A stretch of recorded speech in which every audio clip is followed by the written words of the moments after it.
Hola, ¿cómo están? Muy buenas noches, bienvenidas, bienvenidos con todo el ánimo. Comenzamos esta semana informativa aquí en CNN Prime, en CNN Chile, y les contamos que hoy tenemos una importante entrevista. Hoy nos va a acompañar aquí en el estudio de CNN Chile la senadora del Partido Socialista, Isabel Allende. Tenemos muchas cosas que preguntarle a la contingencia, tanto nacional como internacional. Una senadora súper relevante en el oficialismo y también una voz importante para la izquierda en América Latina y más allá de la izquierda también. Así es que de muchos temas hay para conversar con ella en una jornada además llena de noticias políticas, económicas y por supuesto internacionales. Estos son nuestros titulares. Una herida grave sufrió una escolta del general director de Carabineros, quien fue baleado en su casa cuando estaba con su hija menor de edad. Fue uno de los últimos hechos de un violento fin de semana que dejó 8 personas muertas en la región metropolitana. Tras los emplazamientos surgidos en el oficialismo, la vocera de gobierno criticó que se pretenda, comillas, desconocer el liderazgo del presidente en materia de seguridad. Las críticas vinieron también desde el propio oficialismo. Yo no soy candidata. Con esas palabras, Michelle Bachelet, respondiendo a nuestra compañera Macarena Román de CNN Chile, descartó una tercera postulación a la moneda, una definición que llega pese al buen posicionamiento que ha alcanzado en algunas encuestas y tras los llamados de Chile Vamos para que defina su futuro. Desde el socialismo democrático valoraron el anuncio de la exmandataria. En temas internacionales, hoy comenzó la Convención Nacional Demócrata en Chicago. El evento se va a extender hasta el jueves y en él Kamala Harris va a aceptar formalmente la nominación presidencial. Para esta jornada están previstos los discursos del mandatario Joe Biden y también de la ex secretaria de Estado y ex candidata Hillary Clinton. Y en el deporte, Colo-Colo ya está en Colombia para buscar su clasificación a cuartos de final de la Copa Libertadores. Los albos enfrentarán mañana a Junior de Barranquilla, llegando al encuentro con una ventaja, de hecho, de 1-0 obtenida en el partido de ida. Bueno, todo esto y mucho más, aquí comienza CNN Prime.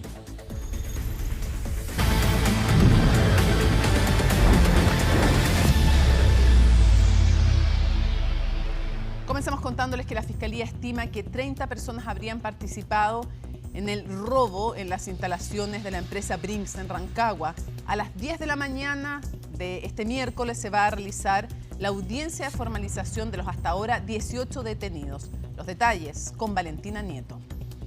Es un simulacro. No es un simulacro porque andan con ropa. No, ¿y el arma? El robo, por lo que hemos visto hasta el momento, viene siendo planificado hace un par de meses. ¿Cuánto es el dinero que se logró sustraer desde la empresa? ¿Se ha logrado establecer? No se ha logrado establecer aún, eso en materia de la investigación. Aunque parece sacado de una película, el robo a la empresa Brinks en Rancagua no tiene nada de ficticio. Nada fue al azar, cada detalle fue cuidadosamente estudiado.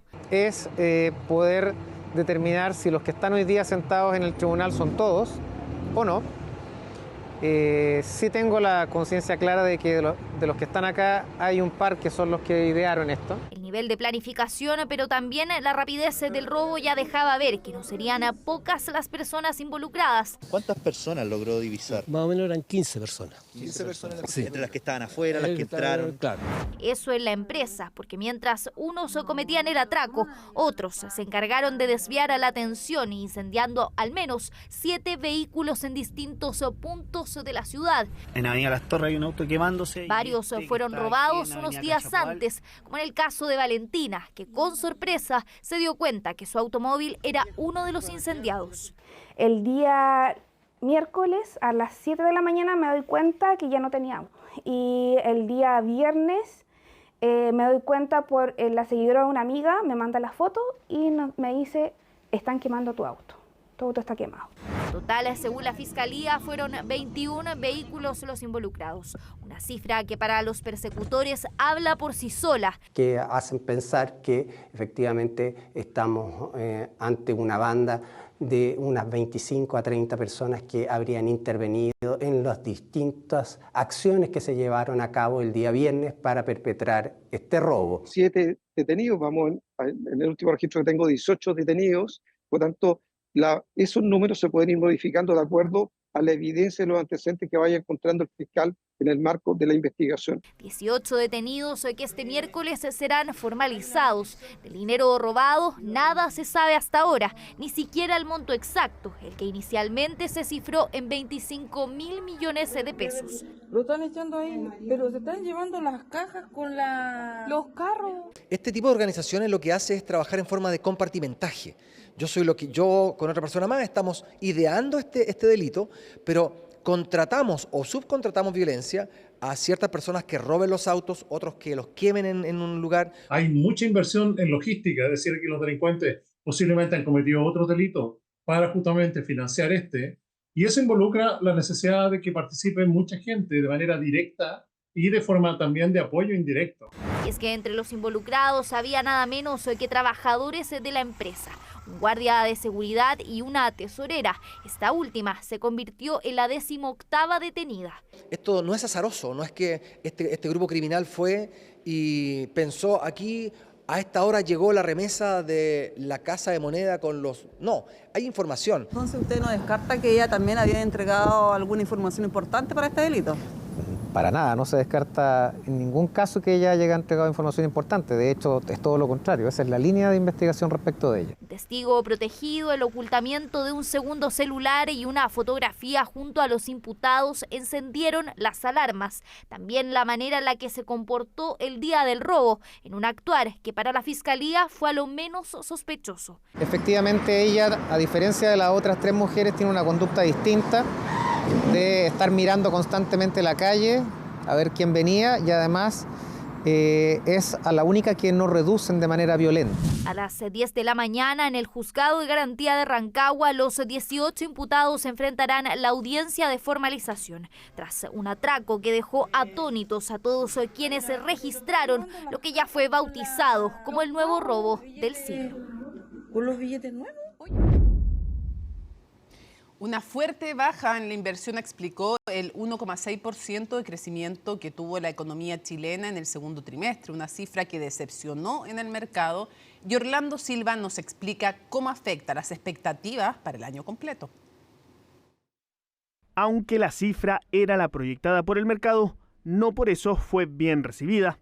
Es que la economía chilena no pudo mantener el ritmo de inicio de año y el segundo trimestre creció solo 1,6%, bastante menos que el 2,5% registrado entre enero y marzo, que incluso fue revisado al alza.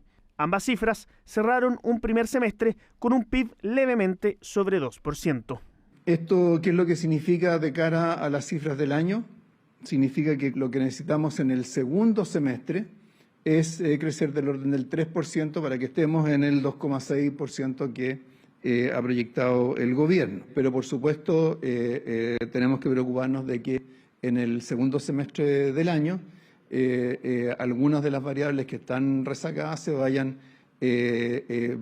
ganando en dinamismo. Variables como la inversión, que cayó con fuerza entre abril y junio, 4,1%. Lo menos malo es que esa baja fue menor al desplome del primer trimestre. Y esto tiene que ver principalmente con un consumo que crece muy poco y por otra parte con un sector de inversiones que está mucho menos dinámico, donde las inversiones, la formación bruta de capital fijo cae en torno a un 4%.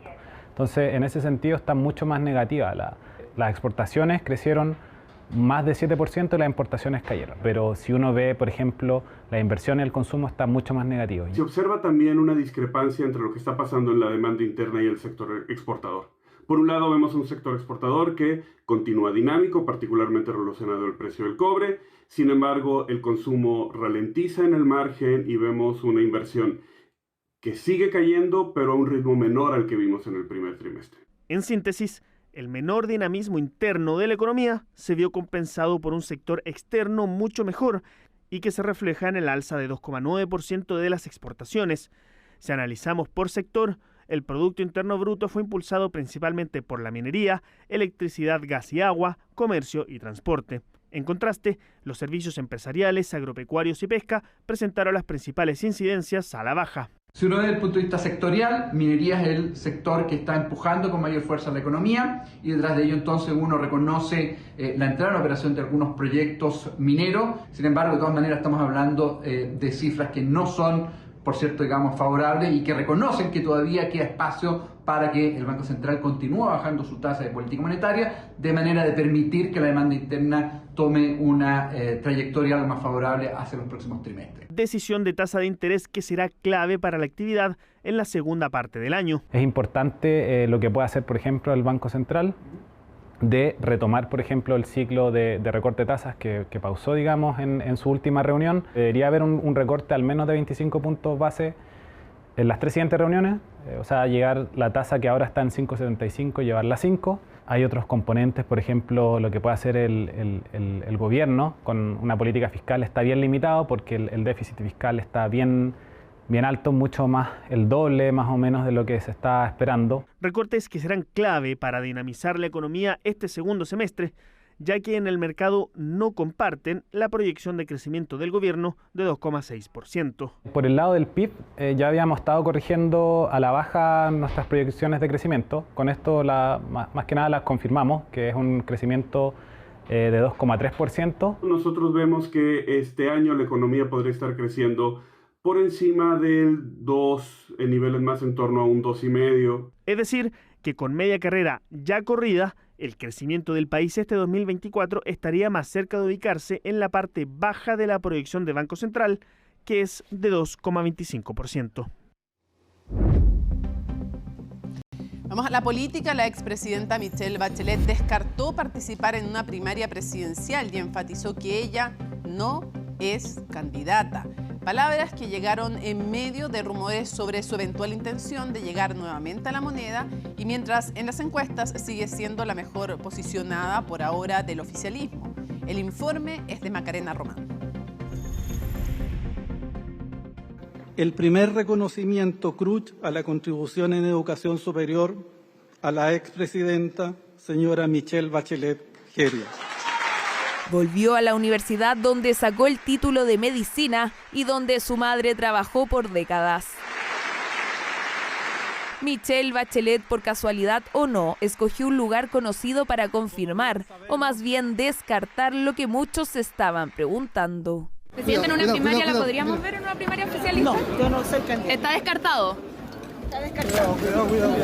Postura la cual no todos creen. Falta 1 año y 3 meses para la elección presidencial y en tiempos políticos podría suceder realmente cualquier cosa. Uno nunca sabe si creerle o no. Lo que sí es claro que dentro del análisis Michelle Bachelet tuvo a la vista que se estaría permanentemente evaluando lo que fue uno de los peores gobiernos de las últimas décadas, particularmente el segundo suyo. Yo comparto con aquellos que dicen que este sería el mayor fracaso del Frente Amplio si Michelle Bachelet fuera candidata presidencial. Pero claramente hay una estrategia para tratar de hacer una operación más bien salvataje en esa línea. Claro, porque sí hubo varias discrepancias entre los integrantes del Frente Amplio y los gobiernos de Bachelet. Diferencias que hasta el presidente Gabriel Boric aludió en su discurso de este lunes. Nosotros tuvimos diferencias en su momento respecto al cómo implementar la gratuidad desde otras veredas, pero independiente de esas diferencias, es un hecho que le ha cambiado la vida para bien a mucha gente. Diferencias que poco a poco se han dejado de lado. Es que la figura de Michelle Bachelet sigue generando atención más que cualquier otro nombre oficialista. Según CADEM, el 51% de los encuestados votaría por la opción que apoye la exmandataria para las elecciones municipales y de gobernadores regionales, solo superada por la alcaldesa Evelyn Matei, que concentraría el 54% en el mismo escenario. La presidenta reiteradamente ha señalado que no quiere ser candidata, hoy día lo reitera, y además nos entrega a los partidos políticos la responsabilidad de buscar a quien sea el candidato o candidata. Búsqueda que no será fácil. De hecho, es probable que en el oficialismo se conformen primarias presidenciales. La ministra del Interior, en conversación con El Mercurio, no le cerró la puerta a esa posibilidad ni tampoco a participar en aquella papeleta. A mí me parece que su planteamiento es sensato y es democrático y en ningún caso es incompatible con sus otras responsabilidades, la responsabilidad de la seguridad pública. Y que sea cual sea el candidato de izquierda, vamos a terminar en una estrecha segunda vuelta. eso lo sabemos. Yo lo que quisiera es que este gobierno, antes de entrar en modo presidencial, entre alguna vez en modo solucionar problemas. La eventual candidatura de la ministra Toá ha tenido apoyo en el PPD, su partido, pero desde la oposición cuestionan el desviar de las prioridades de seguridad a una eventual candidatura de la secretaria de Estado. La ciudadanía tendrá que decidir si quiere a esa presidenta de la República o no la quiere, y obviamente uno de los factores que tendrá que medir es qué es lo que ha pasado en materia de seguridad en Chile en este tiempo. Será solo el tiempo el que saque a la luz las figuras presidenciales del oficialismo. Se espera que después de las elecciones de octubre, con resultado en mano, los partidos políticos se enfoquen a definir sus cartas y analizar si figuras como la ministra Toá tendrán que dar un paso o no al costado en el gabinete, con el objetivo de ir finalmente a competir por el sillón presidencial. Lo habíamos anunciado, 20:46 en vivo y en directo junto a la senadora del Partido Socialista, Isabel Allende. Muchísimas gracias por acompañarnos, senadora. Gracias, Mónica. Gracias por la invitación. Sí, no, y sabemos que hace harto tiempo que no la vemos en entrevista. Y quiero preguntarle por este primero, que es el tema que veíamos en la nota, y darle los créditos, porque es nuestra periodista Macarena Román la que le pregunta a la expresidenta Bachelet. ¿Usted cree que, más allá de lo que ella manifiesta, usted cree que es una buena idea un Bachelet 3 o es mejor renovar el liderazgo? Más allá del cariño y de la opinión que usted tenga por la expresidenta. Por supuesto. No, yo creo primero cuando ella dice auténticamente no soy candidata o no voy a ser candidata, creo que lo dice de verdad.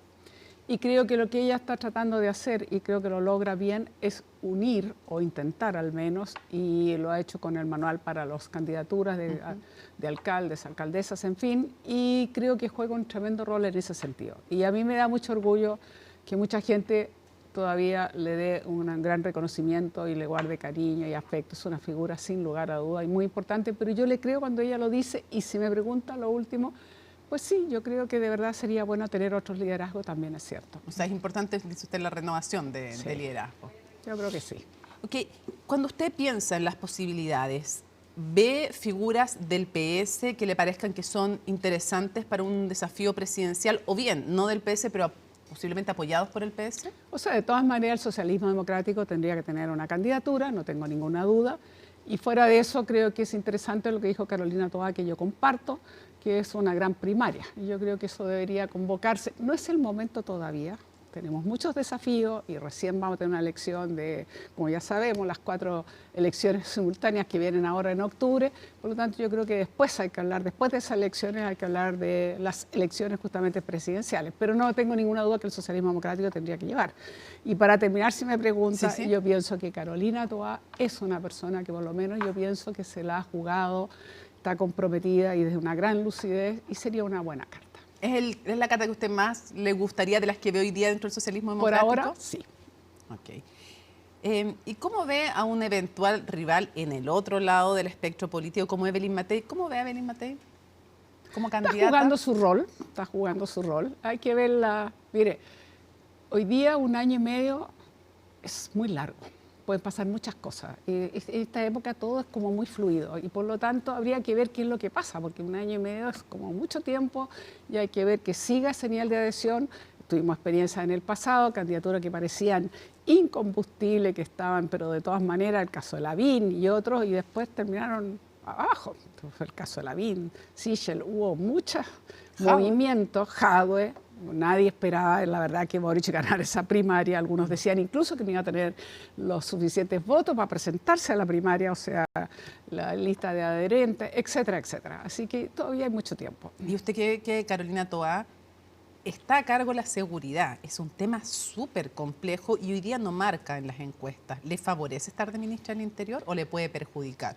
Yo creo que ella no hace ese cálculo y eso habla bien de ella, porque ella está desempeñando un rol muy relevante, muy complejo, muy difícil, porque mientras no hay un Ministerio de Seguridad Social, ella está a cargo, es la principal figura respecto a eso, muy apoyada, por supuesto, con el subsecretario Manuel Monsalve. Creo que los dos hacen una muy buena dupla en eso. Es la tarea más compleja, pero esta es una tarea de país y nosotros no debiéramos sacar dividendos políticos de esto. Yo creo que nos obliga a todos a darnos cuenta que es el tema número 1, que no lo pensábamos hace unos años atrás, evidentemente, y por lo tanto creo que lo que corresponde es abocarse con toda la fuerza, no solo al ámbito legislativo, la interacción entre todas las instituciones, gendarmería, justicia, todo. Voy a volver un ratito sobre eso, pero antes no quiero que se me quede en el tintero un tema para entender bien lo que usted me decía. Cuando usted me habla de que estamos muy lejos todavía de la presidencial, o sea, ¿usted ve que Evelyn Matei se puede desgastar? ¿Cómo se podría desgastar otra figura? Por cierto. Porque ahora está muy bien situada y es justo, es legítimo que aspire a hacerlo y está bien que la ciudadanía por ahora la ve, pero 1 año y medio puede desgastarse y pueden pasar muchas cosas. ¿Y acá le ve techo o no le ve techo?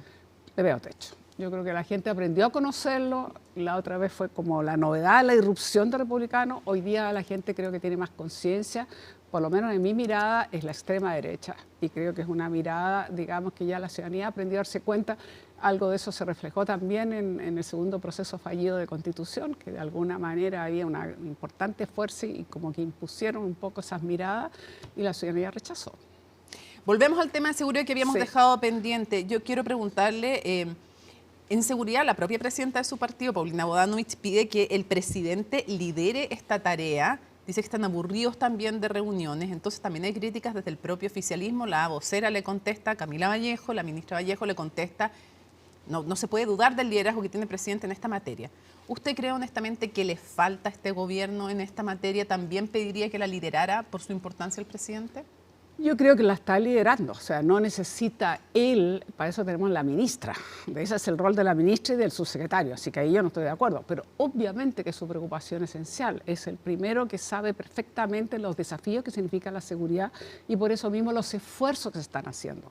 Nadie duda de que estamos haciendo unos esfuerzos tremendos y a mí un poco lo que me duele, sea de mi partido, sea del oficialismo, sea de oposición, mi llamado a decir hoy un tema tan grave, tan serio, que complica tanto la vida de las personas y que lo están pasando tan mal con toda esta cantidad de temas que se están dando, las 8 personas que fallecieron este fin de semana, los fines de semana largos, los fines de semana son difíciles, bueno, ahí está la mejor demostración, que lo que requiere es que nos pongamos todos detrás, no solo el legislativo, pero ser más eficiente preventivamente y en todos los ángulos. Leí una entrevista interesante de Bofil que hablaba mucho de la agencia de inteligencia. El abogado, sí, me llamó la atención porque no le gusta tanto las legislaciones, que hemos sacado 59 más proyectos en 2 años, más la gestión y más inteligencia. Y ahí yo lo comparto. Yo creo que estamos débiles en inteligencia. El abogado Bofil decía, si yo fuera el jefe de una banda, no sé, de narcotraficante o de crimen organizado, me moriría de la risa de cómo está reaccionando el Estado chileno, en el sentido de que ponen tanto énfasis en las leyes. Sí, en ese sentido lo decía para ser en ese sentido lo decía, para llamar la atención, duro, pero sí lo comparto el hecho de decir inteligencia. Creo que ahí... ¿Y falta gestión a este gobierno? Le falta gestión al país en ese sentido, falta mejor coordinación, no solo de las policías, de todas las instituciones. Esto va desde aduana, gendarmería, por decir algo. ¿Hay algo del trauma que se dice que normalmente, históricamente, postdictadura ha tenido la izquierda y por un lado, y por otro lado, porque claro, en parte del socialismo democrático puede estar aquello, también uno se pregunta, un gobierno que tenía otras prioridades, un gobierno que estaba hablando de refundar Carabineros, ¿hay también algo de eso todavía como herencia? Podría ser, yo creo que sí, podría ser, pero no cabe duda que no era prioridad absolutamente y obviamente que pasó a ser prioridad y sería imposible para este gobierno desconocerlo. El gobierno se tiene que hacer cargo de lo que hay y hoy día es lo que nos ha tocado. Senadora, militares en las calles a cargo de ciertas labores de seguridad, ¿qué opina usted?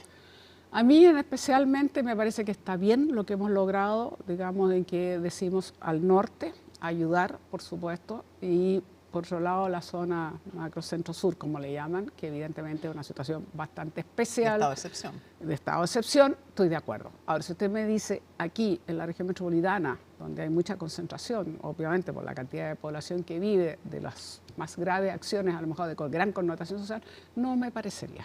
Yo creo que es distinto infraestructura crítica bajo ciertas condiciones. En eso sí diría usted, incluso en la región metropolitana. En muchos países de Europa, en muchas partes. Y eso pero usted ocurre. no es partidario entonces de un estado de excepción en la región metropolitana. No, no lo vería. Pero yo creo que ellos están formados, Mónica, de verdad, para cuidar nuestro país frente a una acción exterior. Ellos están preparados para la guerra, ellos están en esas condiciones y por lo tanto me parecía que incluso puede ser hasta peligroso para ellos y para cualquier ciudadano civil que pueda ocurrir algo. Yo creo que no es lo deseable.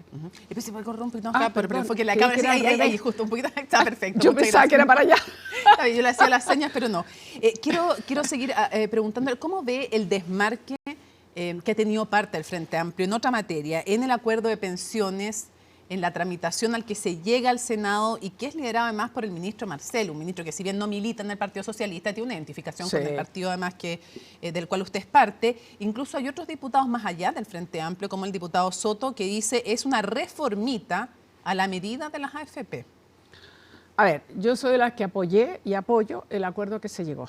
Creo que al menos intenta aunar criterios para poder definir el procedimiento y al menos lograr plazos. Y hay un compromiso que yo espero que se cumpla y que en enero esto tiene que estar tramitado y pasar a la Cámara de Diputados.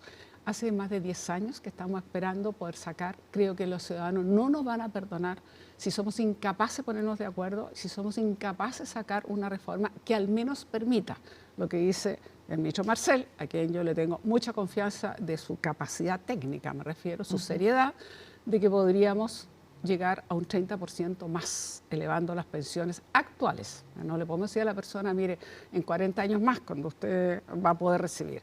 Y las mujeres.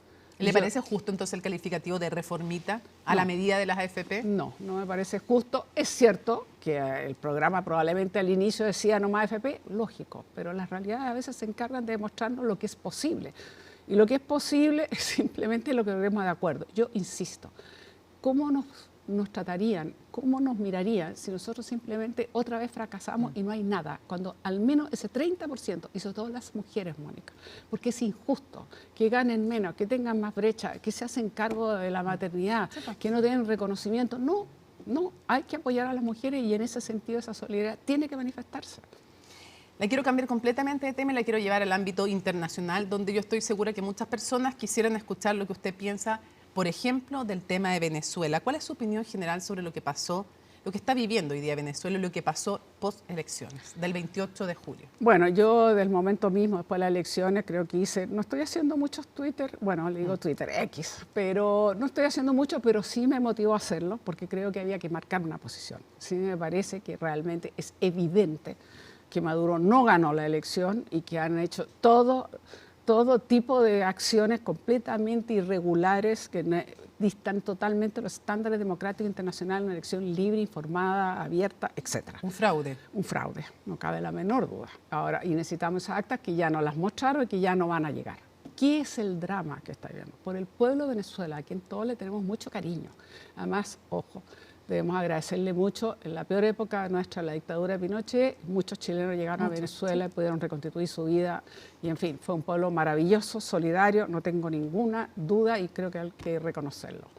Entonces, el drama que hay detrás, no solo porque una oposición que por primera vez se logra unir, que se organiza, que logran incluso llevar y detectar estas actas increíbles que ahora dicen que hasta el 85% de las actas ellas las tienen.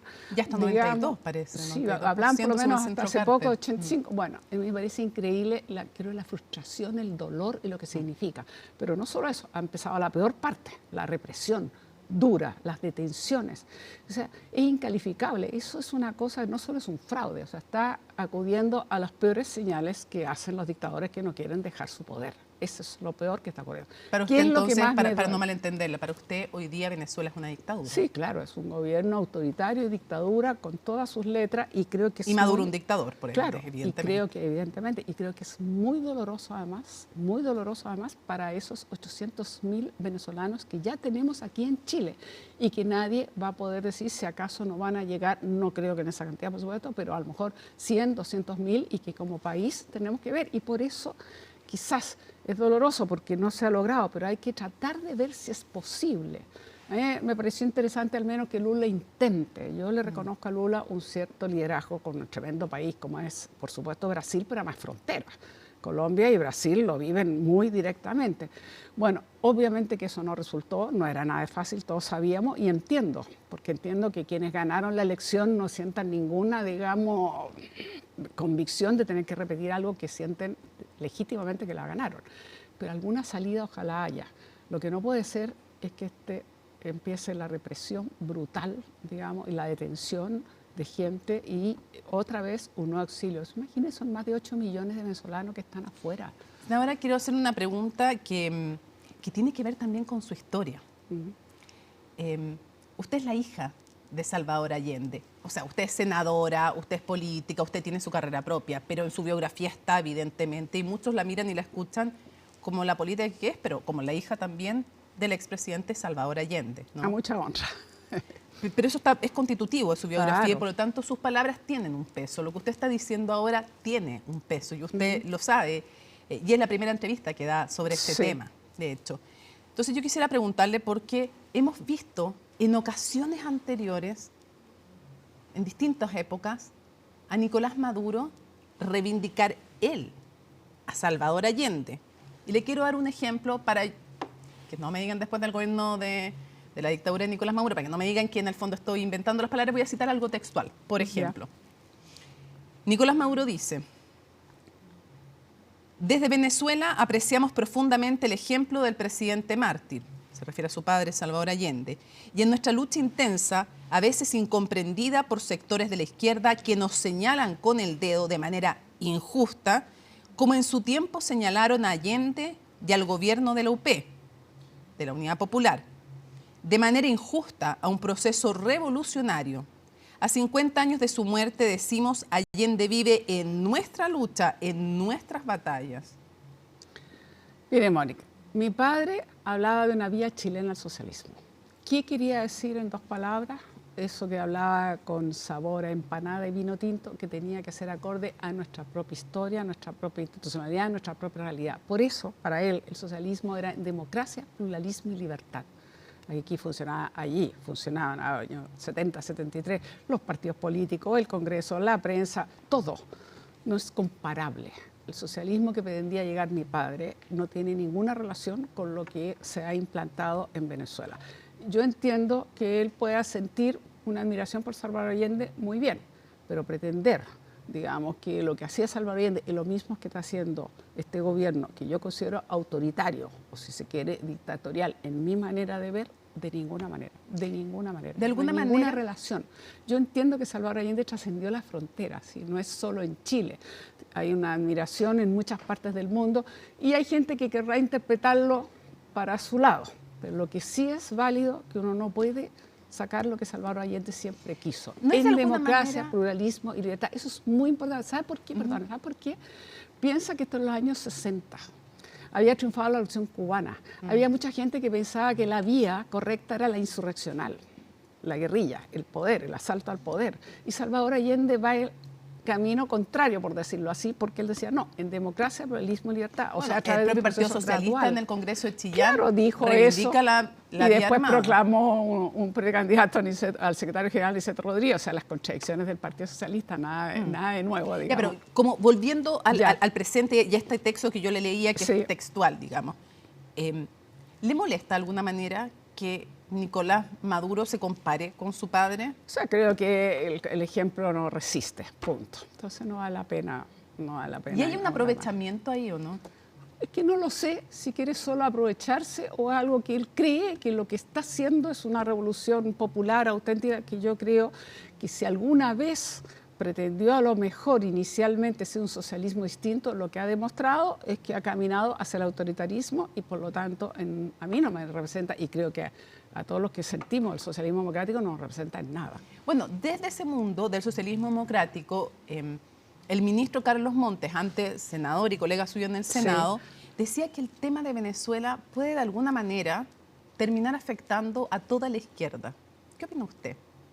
A ver, ¿en qué sentido habría que preguntarse? Yo creo que hoy día, y esto lo empezamos, sobre todo en el Partido Socialista, Mónica, nosotros empezamos ese proceso de renovación, que fue muy clave para el reconocimiento de la democracia, como el reconocimiento de la democracia como el espacio y límite del accionar político, la reivindicación, por lo tanto, democrática, y eso permitió el reencuentro que permitió a su vez generar la transición chilena que logramos después del referéndum famoso del 88. Entonces eso ha sido muy relevante, pero fue un proceso doloroso, fue un proceso con mucha autocrítica, fue un proceso en el cual transitamos hacia allá, y eso para mí es esencial. ¿Y cómo ve usted la posición del Partido Comunista? Vemos en una línea, no la misma línea de la directiva del Partido Comunista necesariamente, a las ministras del gobierno del presidente Gabriel Boric, presidente cuyo canciller nos dijo aquí por primera vez que era una dictadura Venezuela, que era propio de regímenes autoritarios y dictatoriales, lo que había hecho cuando expulsa al embajador, ¿no? Y a los de 6 países más. Y el presidente ha dicho que no hay duda que aquí hubo un intento de fraude, ¿no? Entonces, esas ministras los hemos visto más alineados con la línea del gobierno, ¿no? Son ministros del gobierno. Claro, pero el Partido Comunista, en nombre de su presidente, ha dicho en el pasado, no hace tanto, que a mucha honra no la califican a Venezuela de dictadura. Y además, más bien se han limitado a esperar estas supuestas actas, no han hablado de fraude. Entonces, de hecho, el senador Quintana también decía, va a haber que revisar en el fondo, si no cambian y no revisan su postura, va a haber que revisar la política de alianzas. Y sin llegar a hablar de revisar las políticas de alianzas, ayer en Tolerancia Cero, Carlos Ominami decía, desde el Partido Socialista, la verdad es que si de aquí a enero, cuando tiene que asumir el nuevo gobierno, no hay un cambio, no hay una revisión en su postura, vamos a tener un problema con el Partido Comunista. ¿Cómo ve usted eso?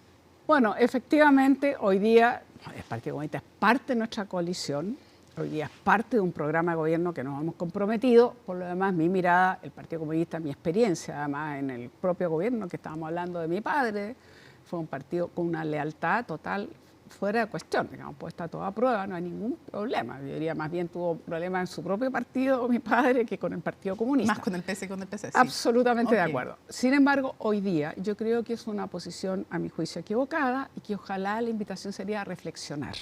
¿Usted invitaría al PC a reflexionar? Yo invitaría al PC a reflexionar. Yo creo que ellos con calma deberán darse cuenta que aquello que le dije partió copilla, teóricamente con una especie de inspiración de un socialismo nuevo, diferente, siglo XXI, ha derivado en lo que es hoy. Yo lo invitaría a reflexionar. Creo que eso es lo que cabe. Hoy día no vamos a revisar la coalición porque las coaliciones se revisan cuando uno tiene un programa, cuando tiene un nuevo gobierno, cuando hay una nueva coalición o no, en fin. Pero en este momento somos parte de lo mismo, estamos en lo mismo. Lo que sí creo que efectivamente deben reflexionar, porque no es solo un atentado a la democracia, no es solo a los valores democráticos, no es solo a la soberanía de un pueblo que se manifestó masivamente de esa manera, sino que también para mí el dolor de esos 8 millones de venezolanos que tenemos afuera, un país que ha producido el desastre económico que ha significado toda esta gente que está, incluso en nuestro propio país, estas 800.000 personas, hay que considerar lo que esto significa es un drama, en nuestra región. Un drama enorme, pero usted dice...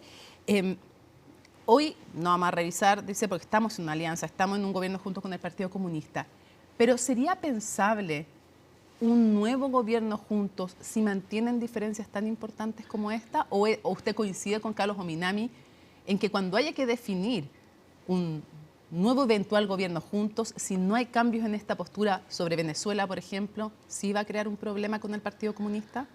Veamos efectivamente si eso llega a generar un problema, pero yo insisto que no solo deben reflexionar, sino que cuesta hoy día creer de que podamos defender un gobierno con las características y lo que ha ocurrido desde el 28 de julio en adelante. Entonces, claro, si usted me pregunta a futuro, si el Partido Comunista insiste en esta posición con un Corea del Norte, con una Venezuela, con una Nicaragua, con, qué sé yo, otros países a lo mejor que piensan, yo creo que uno tendría que decir, oye, creo que están preocupados. Por suerte, en nuestros regímenes presidenciales, evidentemente la política exterior la lleva el presidente de la República. No la escuché Cuba. ¿Ah? Bueno, a mí... Es que yo sé que tiene una historia personal con Cuba. Honestamente, Entiendo. yo sé que no es mi modelo de sociedad, lo tengo súper claro. A mí me gusta una pluralidad de partidos, otra forma de la libertad de expresión y de todo lo que quiera, pero tengo un dolor muy profundo y me cuesta efectivamente... Sí, yo sé que hay una historia personal ahí que voy a pasar porque sé que hay un tema ahí personal, Sí, no hay un tema político, yo sé, por eso... Sí, le agradezco porque efectivamente es así. Sí, lo sé. Para ir cerrando tengo 2 preguntas. Lo primero, Carlos Ominami dijo que el Partido Comunista había sido más leal con el gobierno de su padre, Salvador Allende, que lo que estaba haciendo en algunas materias con el presidente Boric, a quien tironeaba en distintas materias. Bueno, ha aparecido algunas voces críticas del Partido Comunista, no los 3 ministros, 2 ministras y un ministro, que creo que han sido muy leales, pero claramente, y tienen hartas responsabilidades, pero claramente sí, han aparecido de repente señales muy críticas al gobierno que a mí me cuesta asumirlas. Yo entiendo que uno puede no siempre estar totalmente de acuerdo con lo que manifiesta o expresa un gobierno, pero es nuestro gobierno, el gobierno que uno se comprometió, y yo creo que las críticas a veces deben hacerse más en ciertos niveles o en ciertas formas y no a lo mejor tan públicamente. Yo creo que apareció en algunos momentos a veces bastante crítico. No son los únicos, por cierto. Oye, en estos tiempos que estamos viviendo, no parece ser que la lealtad hacia lo que uno se comprometió con el gobierno sea con lo que más abunda. Y yo lo veo en el Parlamento, el exceso de individualismo, y hay cierta degradación de la política que a mí en lo personal no me gusta. Yo creo que uno en general debe cumplir sus compromisos y debiera tener un poco más claridad de esa lealtad que nos obliga, porque estamos en condiciones muy adversas, no tenemos mayoría ni en el Senado ni en la Cámara, hay que ser más leales. Vienen los 5 años de octubre en que se produce esto que unos llaman estallido social, en la derecha le llaman estallido delictual, el presidente dice no se puede reducir algo delictual, otros han dicho nos faltó condenar con fuerza y convicción la violencia que también ahí se produjo. Quiero ver cómo usted, para ir cerrando, cómo ve a 5 años lo que ocurrió en octubre y también qué responsabilidad cree que tuvo su sector en esa crisis, en la crisis social, no solo en octubre, sino en lo que la genera también.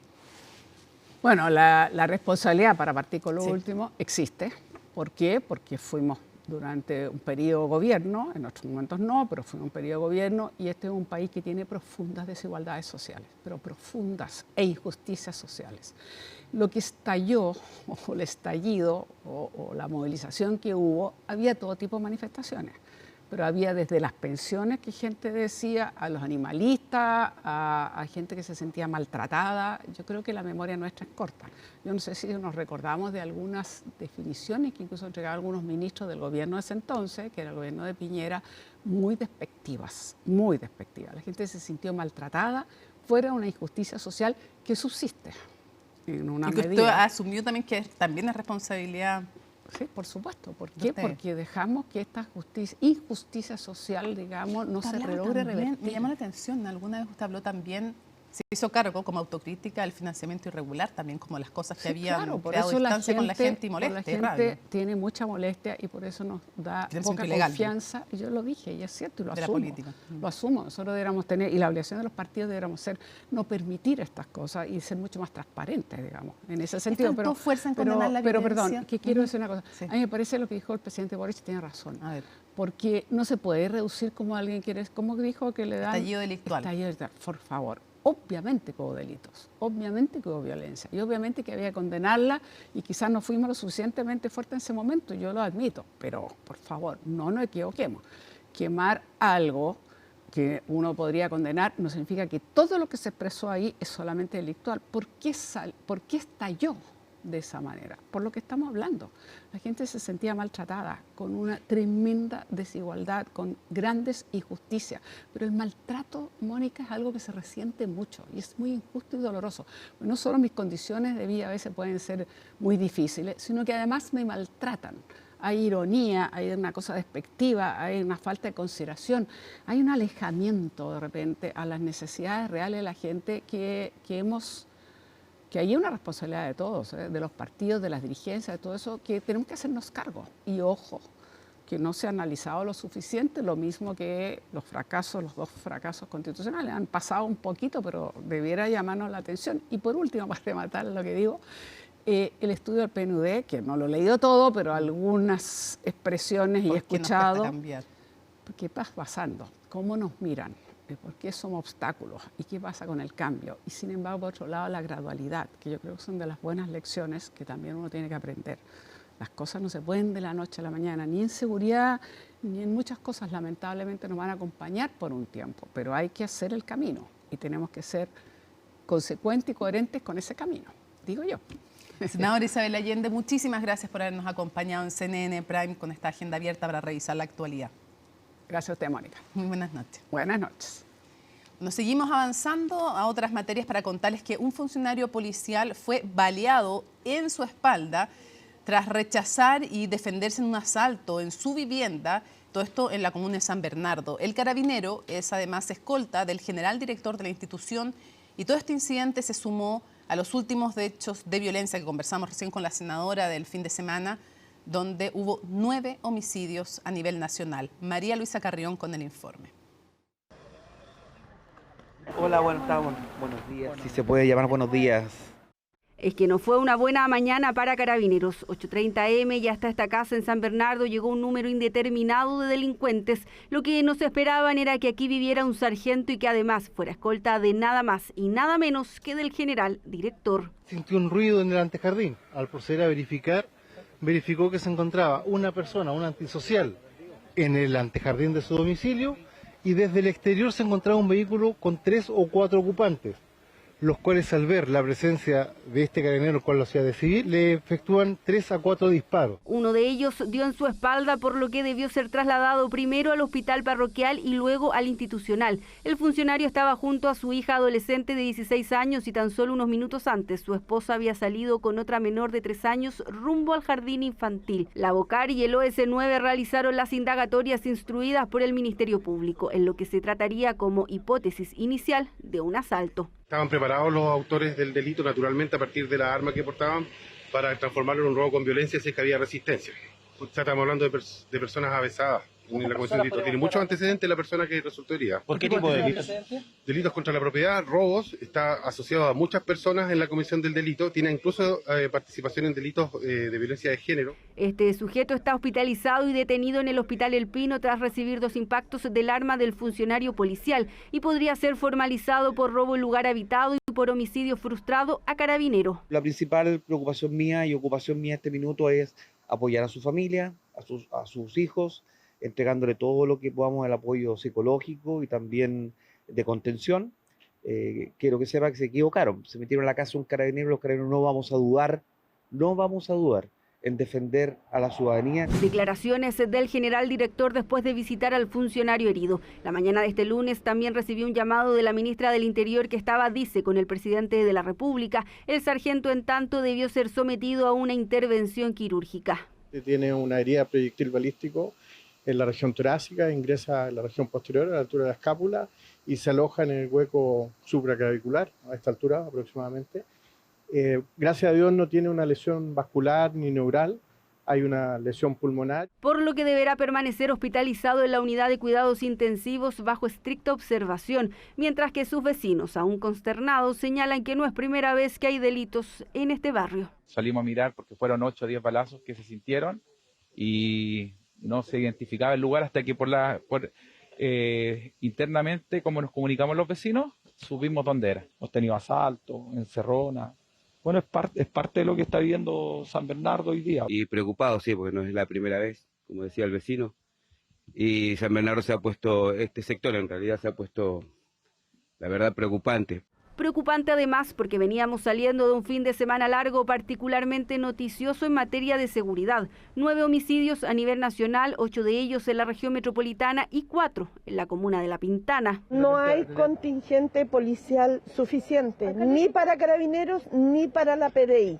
Por lo tanto, esto no se debe sentir que es un titular, sino que esto efectivamente nos tienen que demostrar que los planes de calle sin violencia tienen la dotación necesaria. Y es por eso que se realizó una mesa jurídico-policial en la comuna por los homicidios que hubo durante el fin de semana acá, pero también en otras zonas de la capital. A simple vista es razonable precisar que se trata en la mayoría de los casos de homicidios cometidos en el marco de disputas entre personas u organizaciones criminales. No hemos logrado bajar ni la cantidad ni la tasa de homicidios ni la violencia con la que se ejecutan en la región metropolitana.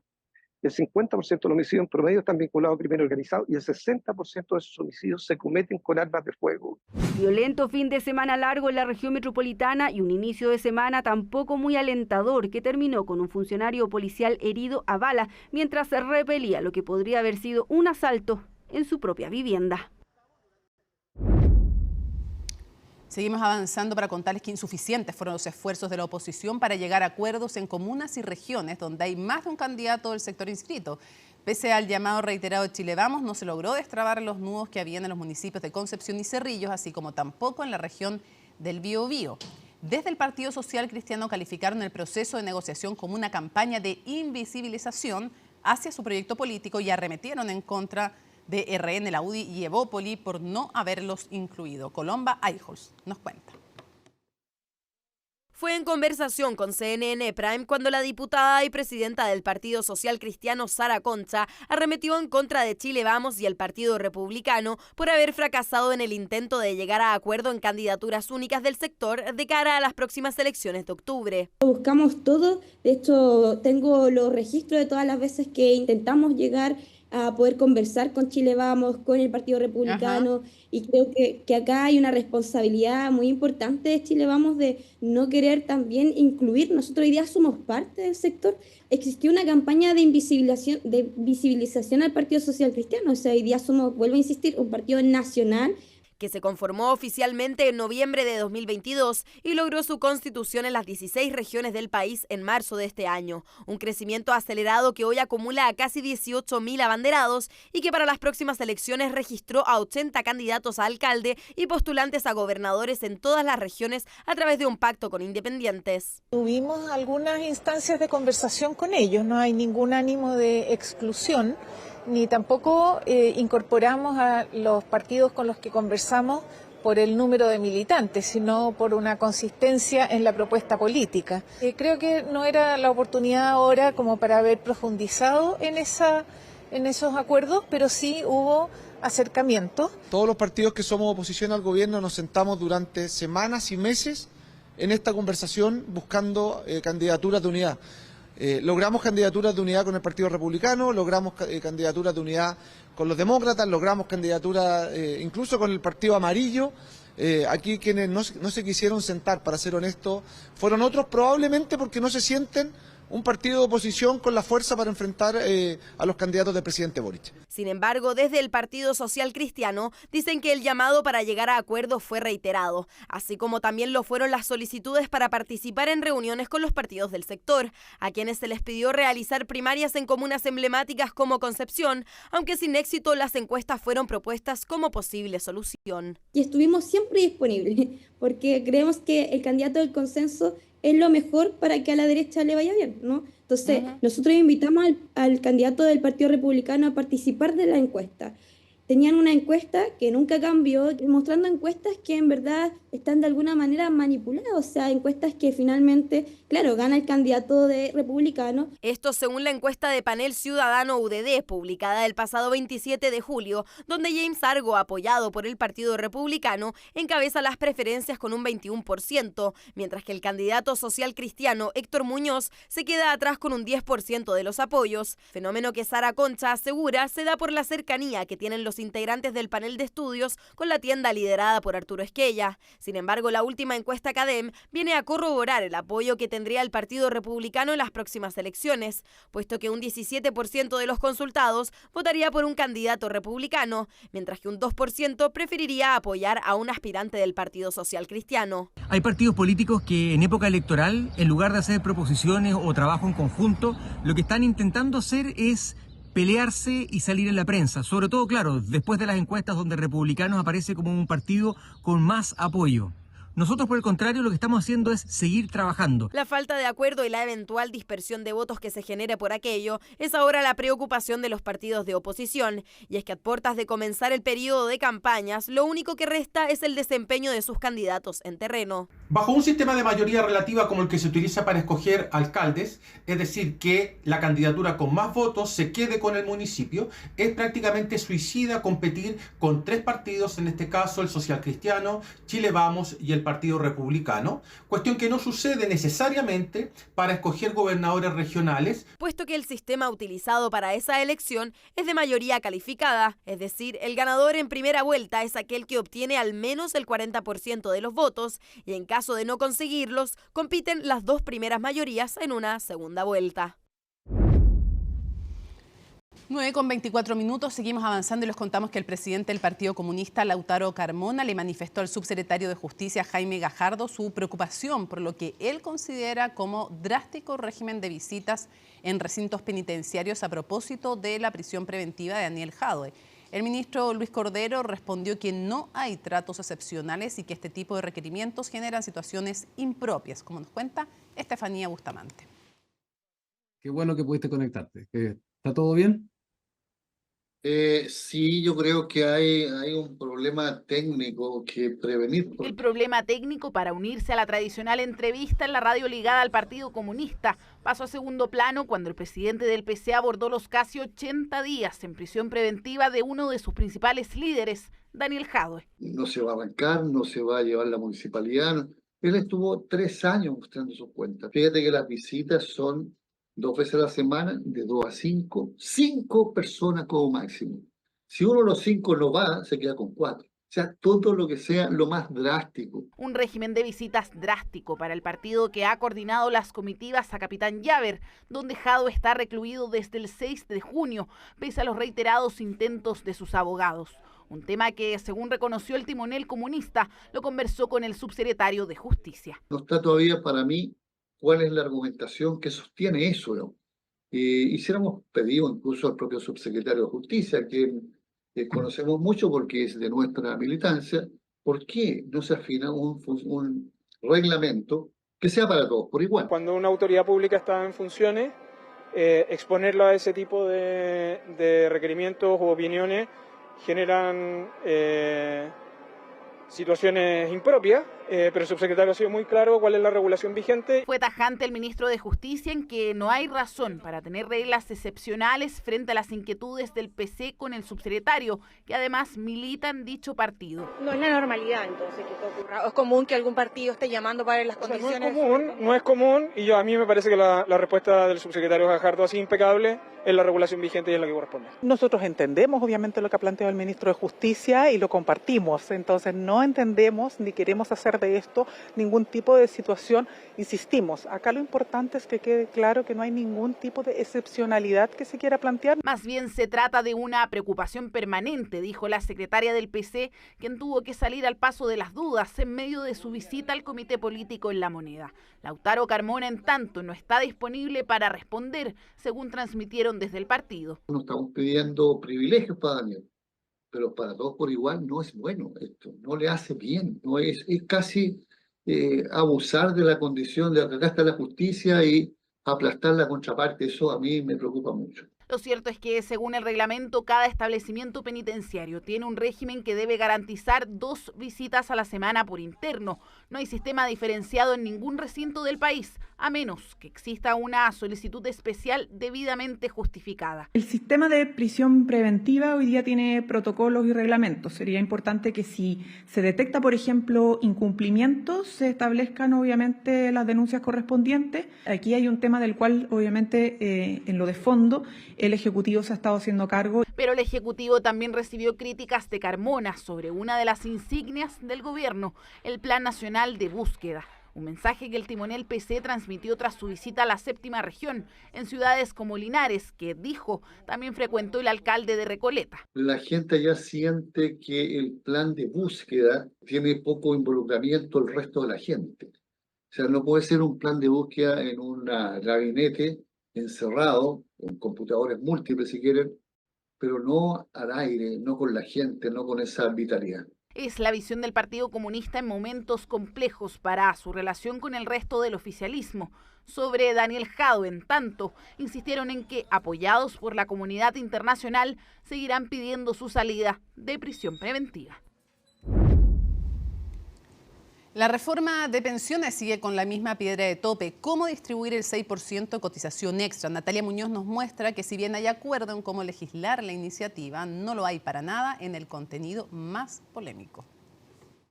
Enero de 2025 es el plazo máximo que se acordó para despachar del Senado la reforma de pensiones. Sin embargo, si bien hay acuerdo en cómo se tramitará, no lo hay en los contenidos y menos en el punto de mayor debate. El destino es 6% o sea, no hay acuerdo de cotización.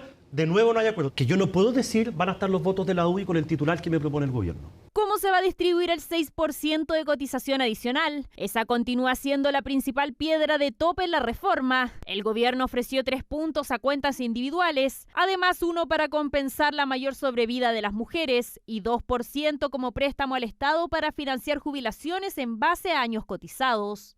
Puntos de solidaridad que no tienen el apoyo de la UDI. Lo que nosotros en pensión hemos hecho es generar un calendario de tramitación, porque eso no lo había. Y esperamos llegar, en la medida de lo posible, a un acuerdo. ¿Dónde se trancaba la pelota? En el En el destino del 6%. Nosotros le hemos dicho al gobierno, pero por eso me nosotros hemos estado dispuestos y estamos dispuestos a avanzar en 10 temas distintos, los que hay acuerdo, pero nos están pidiendo que aprobemos una reforma en donde se introduce algo que nosotros consideramos que es un cáncer. El cáncer que se refiere la UDI es el 2% de préstamo al Estado, el que ya había sido cuestionado por la Asociación de AFP, quienes a través de la polémica minuta indicaron que se trata de cuentas nocionales y que serían insostenibles. Desde el oficialismo, el Frente Amplio también indicó que tiene líneas rojas. La desintegración de la industria de las AFP para el Frente Amplio es una prioridad, por lo tanto para nosotros esta es una línea roja.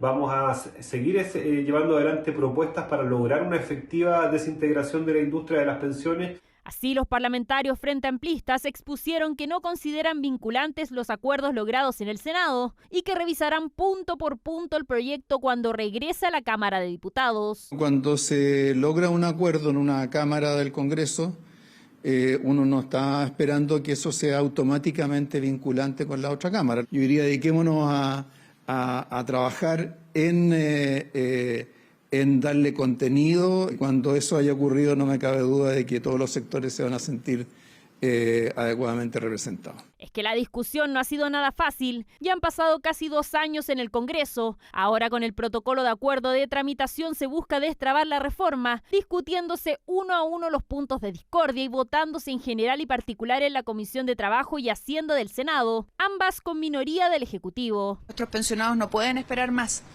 Y tenemos que pasar a la acción. El cronograma y la carta Gantt que se fijó es una buena señal.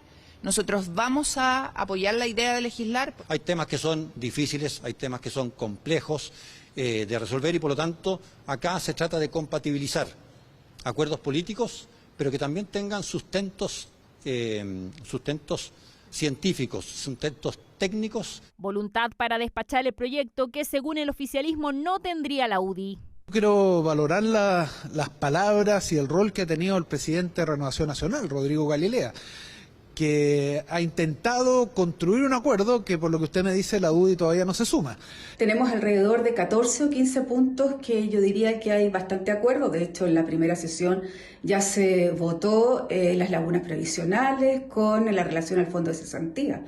Yo creo que vamos por un buen camino, pero entendemos que en la Cámara de Diputados puede ser un proceso distinto. Incertidumbre que envuelve la reforma previsional, lo que para bien o para mal está comprometido para enero del 2025, pero al parecer la discusión seguiría en la Cámara de Diputados.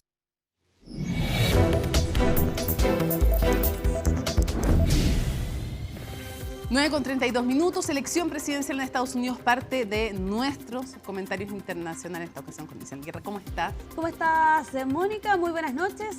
También a quienes nos ven en su casa si nos escuchan a esta hora, donde se está llevando a cabo la Convención Nacional Demócrata. Lo ven ustedes a nuestras espaldas. Rafael Romo desde Chicago para que nos cuente a esta hora qué está ocurriendo. Hace algunos momentos atrás apareció Kamala Harris. Ajá. Rafael, te escuchamos. Buenas noches.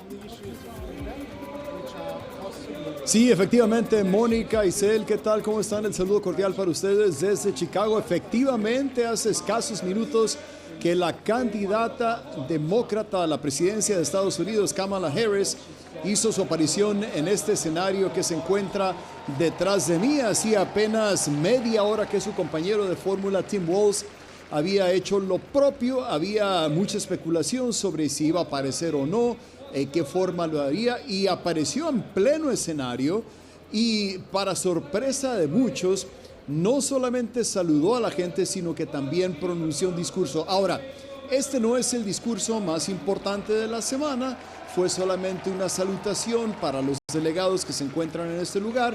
Habló por escasos 2 minutos, pero fue muy revelador lo que dijo, y les leo parte del mensaje, que por una parte tenía el objetivo de agradecerle al presidente saliente Joe Biden por su labor, y por otra parte de darle energía y optimismo a los delegados que se encuentran en este lugar. Primero dijo: quiero comenzar celebrando a nuestro increíble presidente Joe Biden, quien hablará más tarde esta noche.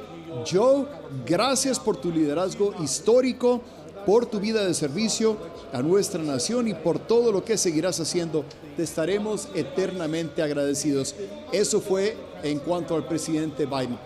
para darle motivación a los delegados, dijo lo siguiente: con optimismo, esperanza y fe, guiados por nuestro amor a la patria, sabiendo que todos tenemos mucho más en común que lo que nos separa, luchemos por los ideales que apreciamos y recordemos siempre que cuando luchamos, ganamos. Una vez más, fue un mensaje breve, de escasos 2 minutos, pero tendrían que ver, Mónica e Isel, la gran emoción, algarabía de este público de los delegados demócratas que se encuentran aquí en el United Center de Chicago, un recinto que tiene una capacidad para 21.500 personas, que se encuentra a capacidad, salvo algunos sectores atrás del escenario que no están abiertos al público.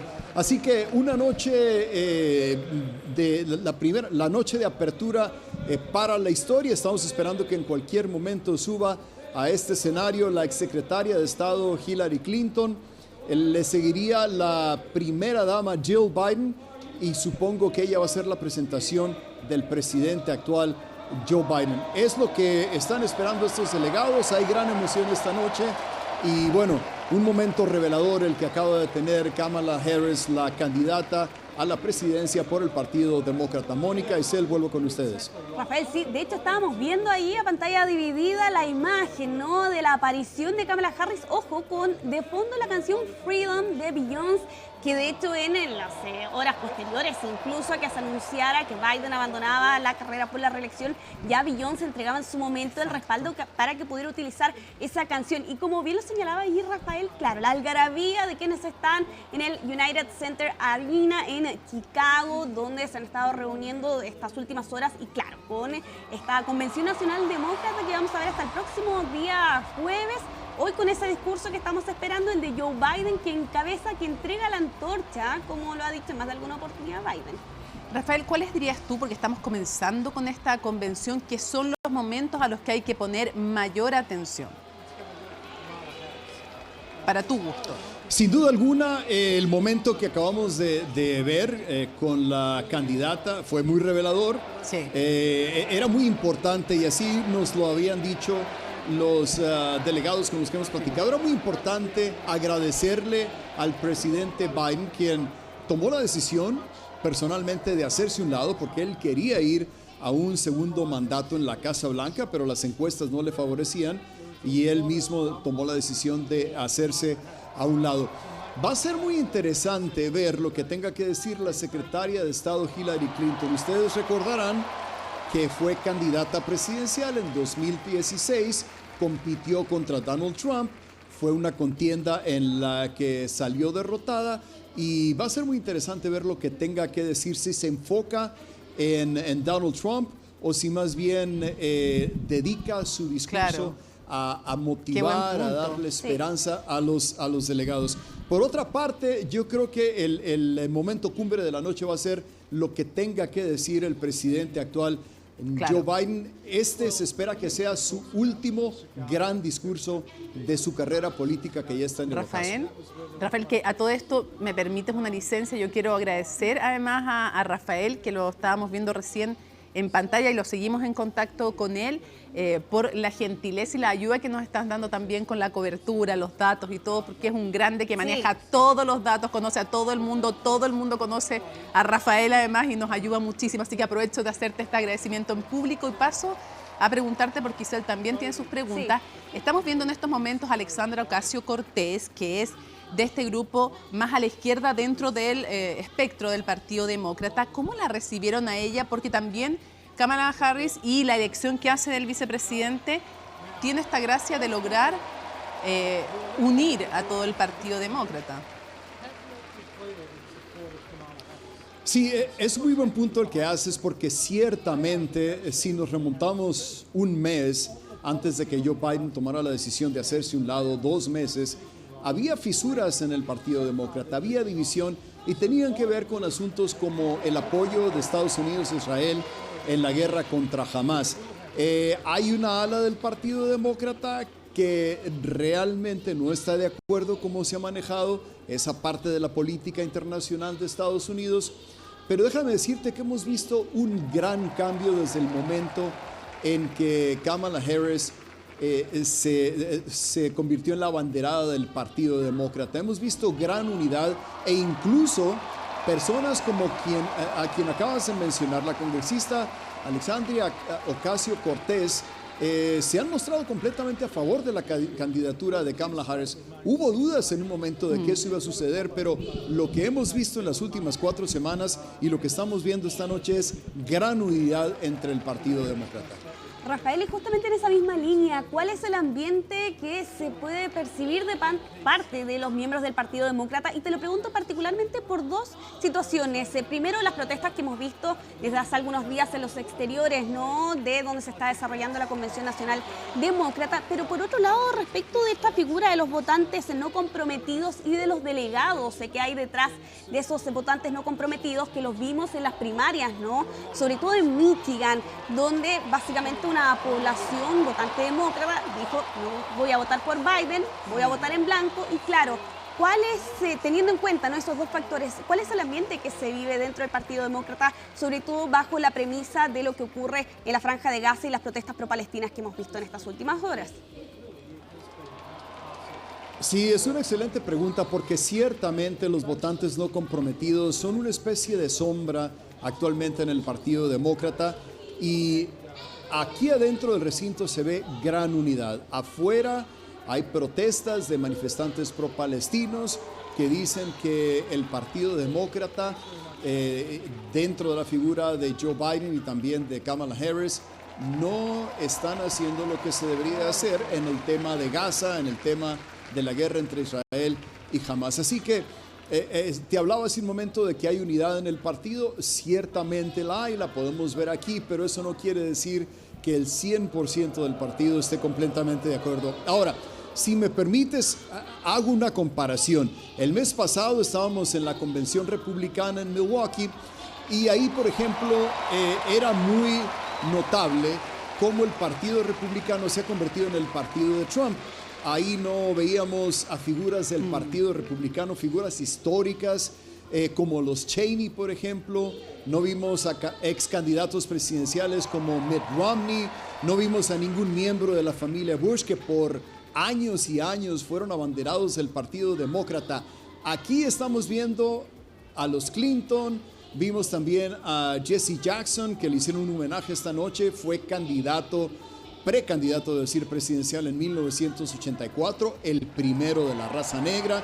Entonces vemos más unidad desde esa perspectiva, pero ciertamente está el factor que mencionabas al principio de los no comprometidos, está el factor de la guerra en Gaza, y son temas que va a tener que dirimir el Partido Demócrata en las semanas que quedan para la elección presidencial. Muchas gracias, Rafael Romo, desde Chicago, allí mismo, del United Center Arena, dando cuenta de los últimos detalles. Estamos a la espera del discurso de Hillary Clinton, por cierto, también, evidentemente, del discurso del presidente de Estados Unidos, Joe Biden. Y claro, mira la posición, por favor. Ahí está sí. El CNN, nuestro compañero de CNN en español ahí, pero en todo, porque bueno, transmite y le toca hacer informes para todo el mundo. Rafael Romo, en el epicentro de la Convención Demócrata. Miren la vista que tiene, además, privilegiada, que le permite, además, ese testimonio del ambiente que se está viviendo, ¿no? Sí, muchas gracias, Rafael, Sí, ahí mira, por la espalda. Exactamente, notable. Ahí, notable, exactamente. Te envidiamos a la Sí. distancia. Un abrazo, Rafael, muchas gracias. Chao, Rafael, muchas gracias. Que era el tremendo Gracias, profesional saludos. que es y la tremenda persona Sí. también que es. No, Rafael. exacto, y con el detalle ahí, desde el lugar. Mira, ahí claro, está, Tim Walz. Para quienes no lo conozcan, él es el candidato de cabello gris, el candidato ex entrenador, ex profesor también, su señora es profesora, y es interesante ver, claro, una cara de sonrisa, un ánimo. Sí. Entonces, ahí está el esposo, el de la izquierda, Sí. es el esposo de Kamala Harris. Es interesante ver cómo se produce este cambio de ambiente con la entrada de Kamala Harris en carrera, pero también hay mucho de pensamiento en el fondo, como, no me gusta decirlo en inglés, entonces como pensamiento deseado, de ideas que se desean, y al final igual hay que ver. O sea, Sí, esto exactamente. es un cambio, lo hemos conversado, pero ojo, esto es una elección que se juega estado a estado. Sí, y básicamente se va a ver esa lucha el próximo 5 de noviembre. Las encuestas pueden decir bastante. Y claro, también en las calles con las protestas que hemos visto en estos últimos días en Chicago en medio de la realización de la Convención Nacional Demócrata. Todos los detalles de la jornada y de la previa de lo que han sido estos últimos momentos los vamos a revisar en el siguiente informe que preparó José Tomás Arriagada.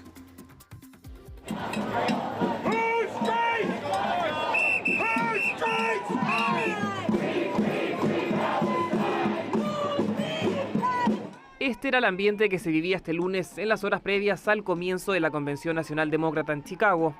Primera jornada de 4, en donde el próximo jueves Kamala Harris y su compañero de fórmula Tim Walz aceptarán formalmente la nominación oficial de su partido.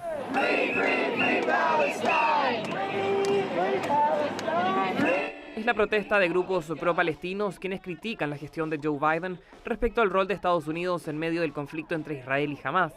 Pero especialmente le exigen a la candidata demócrata que deje claro cuál es su postura sobre esta guerra. Un descontento que tenían alerta a la policía, ya que se esperan 50.000 asistentes en el United Center Arena. Creo que los demócratas deberían ganarse nuestro voto. Creo que no deberíamos entregarlo automáticamente solamente porque no sean Trump. Creo que sus políticas son muy similares. Estoy aquí esperando que firmen un embargo de armas a Israel. El mega evento en la denominada Ciudad de los Vientos finalizará el próximo jueves. Allí estarán presentes figuras históricas del partido, como Barack Obama y Bill Clinton, quienes pronunciarán sus discursos el martes y miércoles respectivamente. Mientras, Harris se dirigirá a sus votantes en la última noche del jueves. El día antes será el turno de su compañero de fórmula, Tim Walz. No muchas veces en la historia tienes 78 días para lograr un impacto tan profundo, no solo en nuestras vidas, no solo en las vidas de los estadounidenses, sino a nivel mundial. El optimismo es evidente dentro del Partido Demócrata, y es que algunas encuestas han renovado las esperanzas. Un sondeo de ABC News, The Post e Ipsos determinó que los porcentajes entre los candidatos se estrechan cada vez más, incluso otorgándole una leve ventaja nacional a Harris por sobre el candidato republicano. Es un tema importante porque Donald Trump ha sido sorprendido de una manera tremenda con esta fuerza de Kamala Harris, porque no contaban con que Joe Biden se iba a bajar de la carrera presidencial. Necesita ahora una guerra de ideas, y ese es donde Donald Trump está siendo afectado de una manera importante. Un escenario en que la figura de Harris asciende y que genera incredulidad entre los republicanos, quienes hace menos de un mes estaban enfrentados a otro candidato, Joe Biden. Ahora, los dardos de Trump y de su compañero J.D. Vance se dirigen contra la vicepresidenta. Es vergonzoso que Kamala Harris pretenda postularse a la presidencia de los Estados Unidos, pero se niegue a presentarse ante el público estadounidense sin un teleprompter entre ellos. Kamala, ¿de qué tienes tanto miedo? El pueblo estadounidense es bueno y amable, aunque no le guste tu política. ¿Por qué no sales y hablas con ellos? El presidente Joe Biden y la exsecretaria de Estado y ex candidata presidencial Hillary Clinton son las figuras de esta primera jornada de convención, donde la demócrata busca consolidar el impulso de una renovada campaña que ahora tiene como figura principal el rostro de Kamala Harris. Bueno, estamos expectantes, Mónica, los discursos que vienen en los próximos minutos. Por cierto, lo que va a decir el presidente de Estados Unidos, Joe Biden, con quien cierra esta jornada. El día de mañana deberíamos ver el discurso de Barack Obama. El próximo miércoles... Una cosa poca. Una cosa poca, ahí calentando motores. El miércoles va a ser el turno del candidato, ¿no? De Kamala Harris a la vicepresidencia. Tim Walz también esta noche debería subir al escenario Bill Clinton. Y ya el jueves va a ser el turno de Kamala Harris. Mira, la gestualidad es todo distinto porque aquí hay dos apuestas. Aquí está como la esperanza, la alegría. En el caso de Donald Trump, el miedo, más la rabia, el desencanto, que son emociones también válidas. Él está representando un desencanto, que hay también una molestia. Y por eso que todas las cosas, nada es casual aquí. O sea, elige a Tim Walz porque es el que representa una conexión mayor con el que habla fácil, Kamala Harris, que habla sencillo, no es el demócrata de la élite desconectada, que le podrían decir a ella que lo es. No, o sea, todo tiene, o sea, son emociones además y apuestas de campaña distintas. Vamos a ver quién lo logra, quién habla y todo eso. También hay señales en todo, es muy interesante, desde las gráficas, la escenografía, quién habla, la música. Sí. No, en el caso de Freedom con Beyoncé también, por cierto, y con bueno Trump, que por lo demás en más de alguna oportunidad ha enfrentado críticas de algunos artistas por la utilización de sus canciones. Bueno, ¿te acuerdas cuando estábamos en Argentina cubriendo la elección de Milei? La estética de Milei, la música que ponía, o sea, él pues, hizo como una especie de mezcla de canciones. Exacto, para abarcar a distintos públicos, el rock por la fuerza y lo que él representaba y que él tuvo una banda de rock, entonces todo comunica. Sí.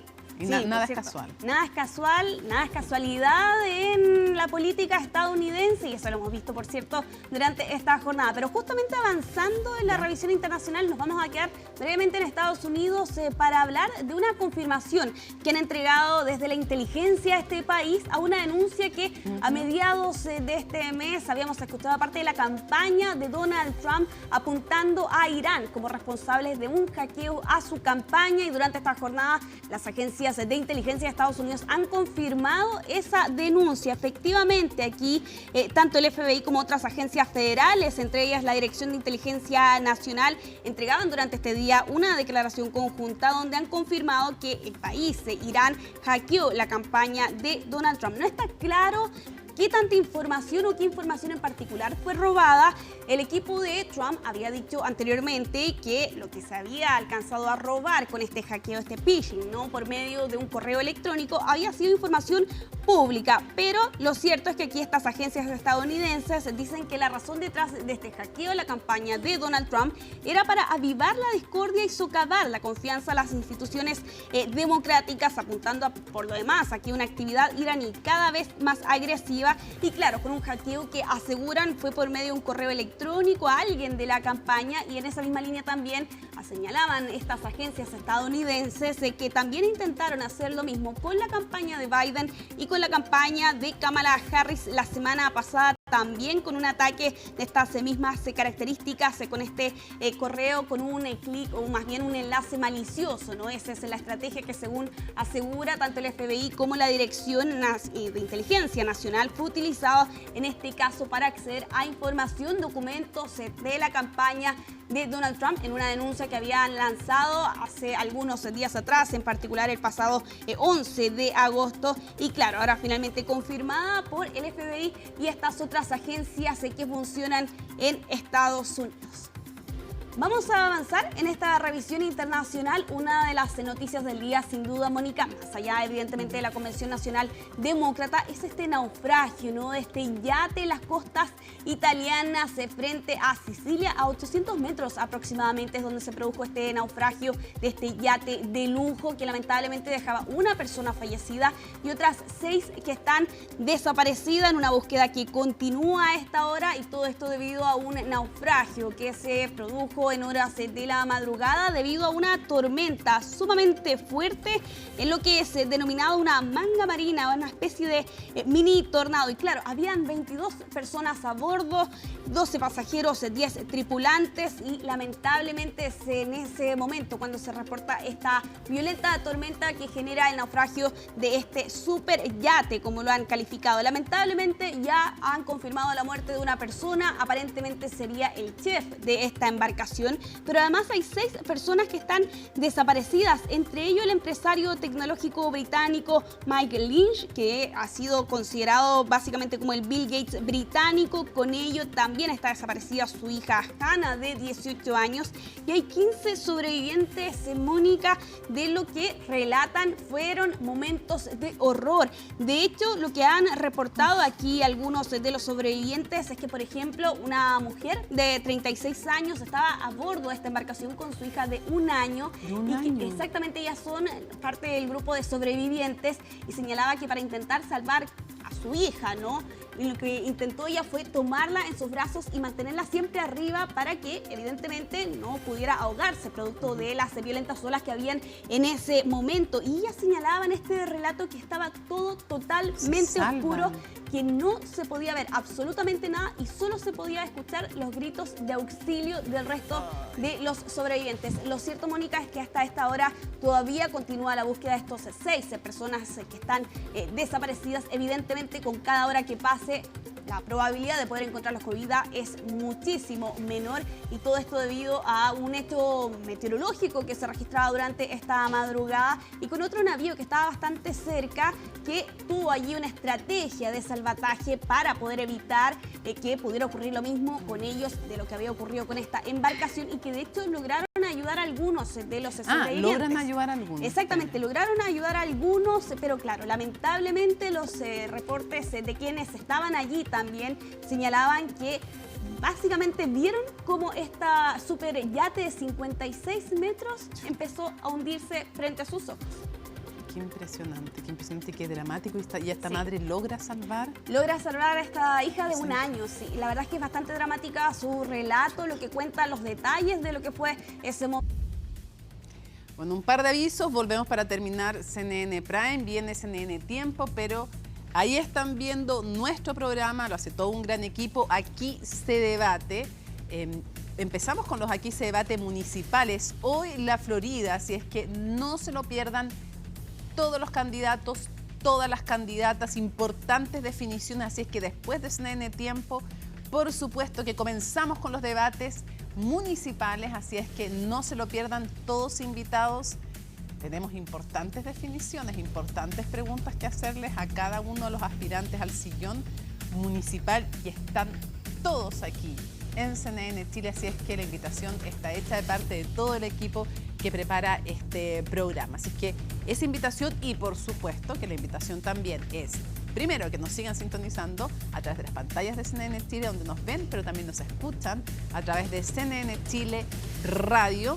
Y viene Fernando Paulsen también. Y lo otro, nuestro estupendo sitio web ya está, porque nos están preguntando la entrevista a la senadora Isabel Allende, senadora del Partido Socialista, hija del expresidente Salvador Allende, con fuertes críticas a Venezuela y a Nicolás Maduro, un dictador, así lo calificó. Lunes 19 de agosto, así estuvo nuestro país y el mundo. Somos CNN Chile. Buenas noches.